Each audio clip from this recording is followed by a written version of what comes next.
Hey guys, Grogar here, and today I'm going to do a quick Temple of the Jade Serpent video, which is the first dungeon in the Mists of Pandaria. Sorry, the Mists of Pandaria beta. So I got into the beta using a friend's account who wasn't really interested in playing it.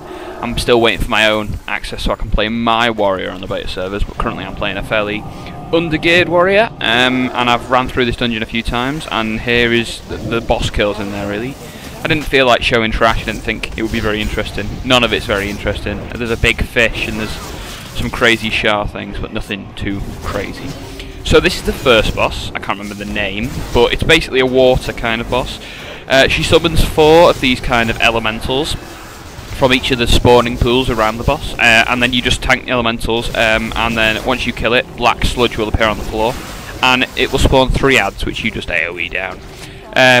The main mechanic to this fight, I suppose, is the water. As you can see, there is a water kind of maze around the boss, who's in that bubble in the middle.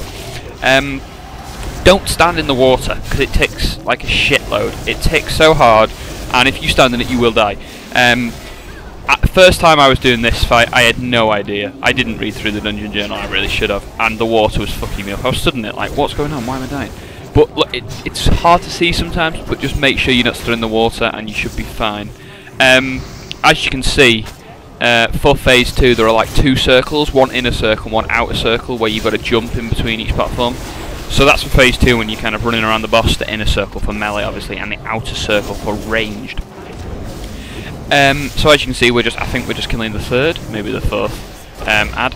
I'm running with a prot warrior. I'll show my spec in a bit, but basically I've got Blade Storm and a few other nifty things, Impending Victory.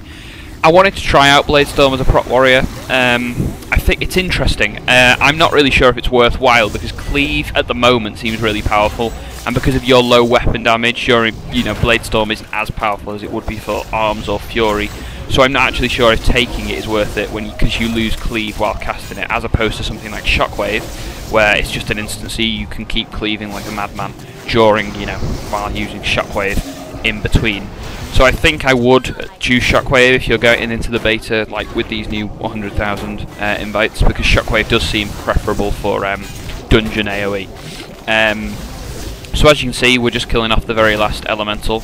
Now the boss will will get out of his bubble basically, and as you can see, he starts casting kind of like a hose pipe, I suppose, in front of him, which is just a massive jet of water, and he spins around. So it's much like Rohash on Conclave, where he spins around casting the air buff thing where he throws you off. Basically the same, just run around him, don't stand in front of him, don't get killed, and then just don't jump in the water. As you can see, I'm trying to jump over effectively.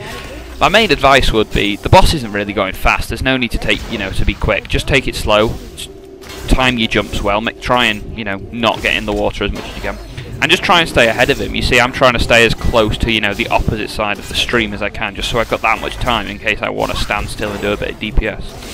I think it's a fairly interesting fight. I like the water mechanic, I like the fact that, there is a lot of AoE on the floor. It's much like fire. If you stand in it, then you're an idiot, and if you don't, then you will kill the boss. I mean, it's not tricky, this boss, at all. It's just about not really taking a group of idiots. So, now I think I equip my 2-handed weapon now and start executing. At the moment, in this beta, execute is frigging ridiculous. I am getting, on just a normal boss with, rec up, crits wise, I'm getting 170k, 160k crits with execute. It's ridiculous. That's with full vengeance. I don't know why it's so overpowered. I'm not sure if that's where Blizzard's going with execute and such, but it just seems crazy. You won't see massive crits during this boss because obviously I've not got vengeance, because I've not been taking damage for a while. But during the last few bosses you might see some crazy execute numbers. Execute does, though, seem to require a lot more rage, and you seem to generate it a lot slower. At the moment, rage generation seems pretty slow, and shield block and the spell block kind of abilities cost a lot of rage, so does execute. So I'm finding it hard to try and get them into my rotation and mix them in. It's a very interesting kind of rage mechanic at the moment. I'm not sure if they'll go with it. I can't see them going with it. It just seems too slow a regeneration, if you understand. and I think they really need to up it in comparison to what it's like in beta. So that was the first boss, which is on one side, so as you walk in it's on the left. Then you head to the right, and you get this boss. Basically there's an RP event, you kill this thing, you kill this like pillar of death or something, and then these 4 sun spawn, sorry. So you just basically kill them. I can cleave 2 of them, so I do that. Quite simple, you know. I think there's raid damage going out, and those, I don't know what those tornadoes do at the side. It looks like they're just firing fire and shit at people. So then each of these suns dies, and a Shah like minion spawns. Now I think the whole idea of this dungeon is that it used to be a Pandaren monk kind of temple, and the Shah have corrupted it, taken over, you know, corrupted the Pandaren, corrupted all the magic in there. This boss is basically, after these, is basically a panda who, he's a monk, I don't know, he looks like a hunter, he's got a bow, or a gun. Yeah, I think he's a panda who has been corrupted by Shah, and you've got to kill him. And then the second boss is also a panda, the third boss, sorry, this is the second. So I think that's the general kind of, you know, story behind this dungeon. So the last bit to this fight is insanely simple. I think it's fairly hard on the healing. I know a few people in our group died. The boss basically has a gun or a crossbow or whatever and just fires at people, just kind of rotates, fires at people.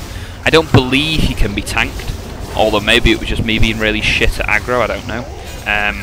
But I don't think he can be tanked, he seems to be rotating around quite a lot. So just basically heal up your raid, you know, nuke him down, pop bloodlust, whatever. Fuck this boss up. Not a hard fight at all, just, you know, I think the healer might have just slacked a little bit, or it might be really tricky on the healing at the moment. I know the third boss, from my experience, is fairly overtuned in terms of damage. There's a lot of damage going on in the third boss.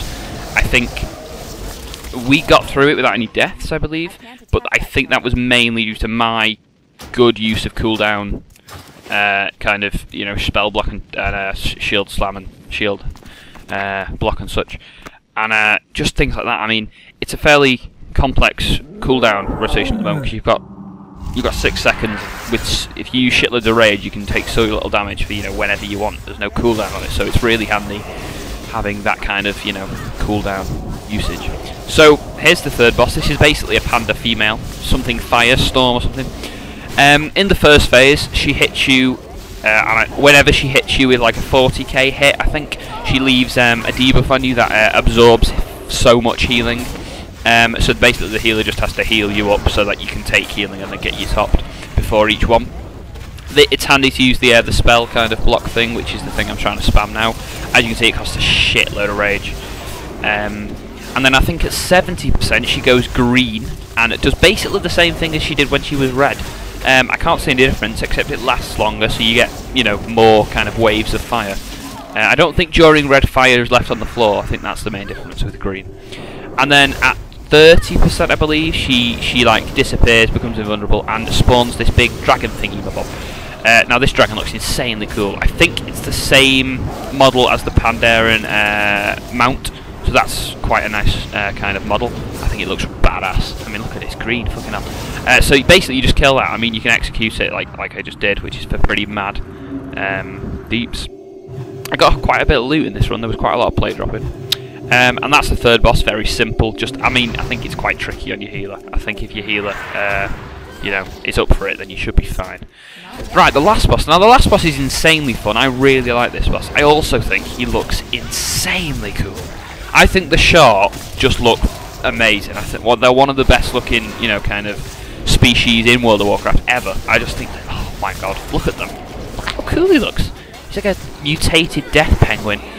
Right, so basically what I told to my group is, I think it's about 70-80%, it's probably time based, he kind of MCs everyone. He creates like a double of everyone in the group, and you've just got to kill them before they get to 100% energy, otherwise they will heal the boss for like a massive amount. So I just told our groups, everyone stack on green, we'll AoE, I'll Blade Storm, you know, everyone else will AoE, and we'll kill them all really quickly. I think that's probably going to be the whole kind of tactic in life. That'll be the general kind of way to do it, just because, you know, AoE is more efficient than single targeting them down individually, and there's no real need to single target them down. They're not doing massive damage, you might as well AoE. So then, after that, it's just back on the boss. I think the main mechanic for this is healing. There's a debuff that deals damage to the person who gets it and the people around them. It is dispellable from what I know, so we told our healer to dispel it and it didn't seem to be an issue. So healers will be dispelling a lot on this fight.